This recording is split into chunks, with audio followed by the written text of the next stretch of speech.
Bayangkan ada makhluk di laut yang secara teori tidak bisa mati karena usia. Ketika menua, mereka bisa kembali muda lagi dan hidup lagi dari awal. Bukan cerita fiksi ini, tapi nyata. Inilah kisah hewan laut yang abadi yang membuat ilmuwan terheran-heran. Sebelum kita masuk kepada hewan-hewan abadi, kita perlu pahami dulu apa itu istilah dari abadi.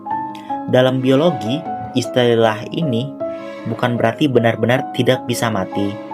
Hewan-hewan ini tetap bisa mati karena dimakan predator, penyakit, atau kecelakaan. Tapi secara penuaan sel, mereka bisa terus memperbarui diri tanpa batas. Fenomena ini disebut biological immortality. Ubur-ubur abadi ini pertama kali ditemukan di Laut Mediterania. Saat mengalami stres atau kerusakan, ubur-ubur ini bisa kembali ke fase polip muda. Pada dasarnya, memutar ulang hidupnya. Setelah menyusut menjadi massa sel, ia tumbuh kembali menjadi ubur-ubur baru, seperti rebirth di kehidupan. Inilah mekanisme unik yang membuat ubur-ubur kecil ini dijuluki abadi. Selain ubur-ubur abadi ini, di lautan yang besar ini menyimpan banyak makhluk dengan umur super panjang yang mendekati abadi. Dalam arti berbeda, berikut beberapa contohnya. Lobster diyakini tidak pernah menua, tidak benar-benar menua gitu. Mereka terus tumbuh sepanjang hidup mereka. Yang kedua, ada Greenland shark. Penelitian menunjukkan beberapa individu bisa hidup hingga 400 tahun. Dan yang ketiga, ada Ocean quahog atau Antarctica islandica. Kerang ini bisa hidup lebih dari 500 tahun. Ada yang tercatat umurnya hingga 507 tahun. Jadi kalian bisa bayangkan hewan-hewan itu dibandingkan dengan kita yang hanya palingan bisa bertahan mentok-mentok di 100 tahun mungkin kebanyakannya. Hewan-hewan ini bisa hidup sekitar 500 tahun lebih. Benar-benar hampir mendekati kata abadi. Apa sih yang memungkinkan umur luar biasa ini? Disinilah biologi menjadi sangat menarik. Ubur-ubur abadi dapat meriset dirinya melalui transdifferentiation sel dewasa. Jadi sel dewasa kembali menjadi bentuk awal, mirip sel muda. Lobster memiliki enzim telomerase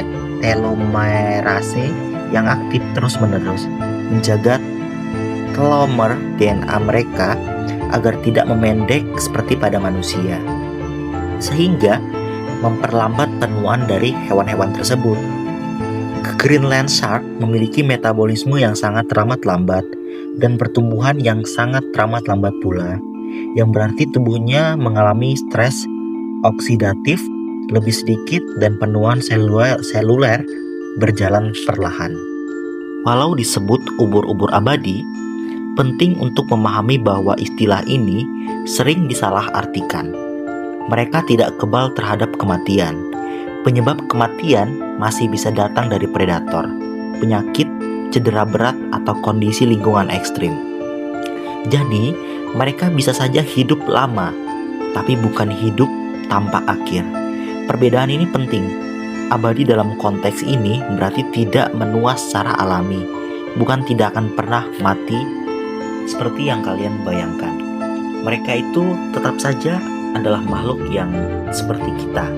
Mereka bisa terkena penyakit, mereka bisa mati oleh penyebab yang alami, dan mereka itu hanya memiliki kemampuan untuk meregen sel-selnya, sehingga mereka itu bisa dibilang itu hampir abadi lah.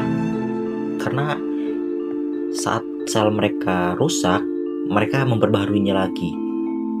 Seperti halnya mungkin di manusia sekarang itu adalah hal yang sedikit mustahil ya, dikarenakan belum ada teknologi manusia sekarang yang berhasil membuat kita beregenerasi sampai ya literally sampai benar-benar kita hidup lagi gitu. kembali muda itu nggak ada kayaknya. Dan untuk video kali ini palingan hanya seperti ini. Terima kasih banyak yang telah nonton. Bye bye.